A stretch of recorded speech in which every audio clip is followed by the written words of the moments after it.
Друзья, приветствую вас на канале Словения с Хельга White. И перед тем, как мы начнем обсуждать с вами новости уходящей недели, призываю вас подписаться на мой канал, поставить лайк этому видео и поделиться своим ценным мнением в комментариях.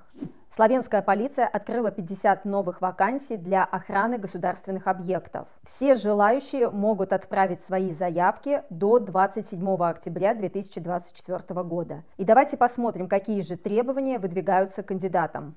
Кандидаты должны обладать средним профессиональным образованием, не должны быть осуждены за какие-либо проступки. Кандидаты должны быть гражданами Словении и не иметь двойного гражданства. Не являться членом какой-либо политической партии. Должны быть права категории Б и обладать соответствующими психофизическими способностями. Еще в новости сказано, что кандидатов будут проверять на наличие татуировок и их характер. То есть кандидату, имеющему подходящую татуировку, есть возможность устроиться в полицию. И интересно посмотреть, какую же зарплату обещают кандидатам. В период 6-месячного обучения у стажеров будет зарплата в размере 963 евро брутто. После прохождения обучения сотрудникам повысят зарплату до 1219 евро брутто.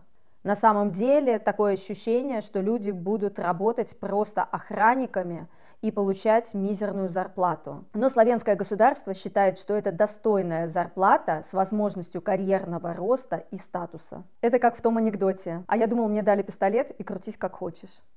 Словенское правительство готовит собственников недвижимости к новому налогу. Геодезическое управление Словении составило реестр оценки недвижимости, по которому будет рассчитываться налог. Каждый собственник недвижимости может зайти на этот сайт и найти свой объект. Появились уже нелепые случаи оценки недвижимости. На некоторую недвижимость цены несоразмерно высоки по данным геодезического управления, а на некоторые другие объекты стоимость слишком занижена. И, соответственно, появились несогласные собственники. Есть хорошая новость. Несогласные с оценкой собственники могут подать заявление на корректировку данных оценки недвижимости. Ссылку на сайт, где вы можете проверить стоимость своей квартиры, оставлю в описании. Выходит так, что налог на недвижимость вырастет, и собственники недвижимости где-то захотят получить компенсацию. И, конечно же, собственники, сдающие в аренду свою недвижимость,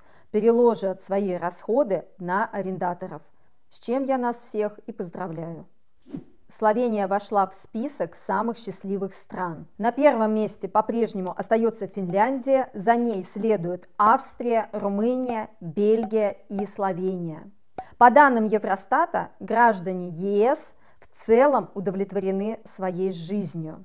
Средний уровень удовлетворенности составляет 7,3 из 10 баллов. Также Евростат обращает наше внимание, что в некоторых европейских странах идет снижение удовлетворенностью жизнью граждан. Например, в таких странах, как Швеция, Дания и Нидерланды, удовлетворенность жизнью падает. Из этой новости мы можем сделать вывод, что финансовое благополучие не является залогом счастья.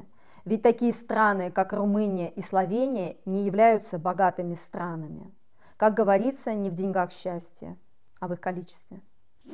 Полиция Словении сообщила об ужасной новости. Мошенники нанесли ущерб словенской компании почти в 200 тысяч евро. Полицейские Марибора занимаются в данный момент раскрытием сразу 2 подобных преступлений. Владельцы словенских компаний получают электронные фишинговые письма якобы от банков. Данные фишинговые электронные письма содержат ссылку на якобы банковскую страницу. Человек, получивший данное письмо, переходит по ссылке, где его просят раскрыть свои личные финансовые данные. И наивные неосторожные пользователи открывают свои данные мошенникам, в итоге теряя огромные средства со счетов своих компаний. Не будьте наивными, никогда не переходите по подозрительным ссылкам. Ссылку на эту новость я оставлю в описании. В воскресенье 20 октября в Любляне будет проходить ежегодный марафон, и практически все крупные магистрали города будут перекрыты для транспорта. И лучше в этот день не планируйте поездки на транспорте. И в конце традиционно новости погоды от Алисы. Алиса, какая погода будет в Любляне в понедельник? Завтра в Любляне от +5 до +18, малооблачно. Спасибо, Алиса. Так и хочется вам что-то еще приятное сделать. Ты повторяешься. Да, я повторяюсь, но это от волнения. Друзья, на этом новости подошли к концу. Не забывайте, пожалуйста, подписываться на канал, ставить лайки и делиться своим ценным мнением в комментариях. Пока-пока, до новых встреч!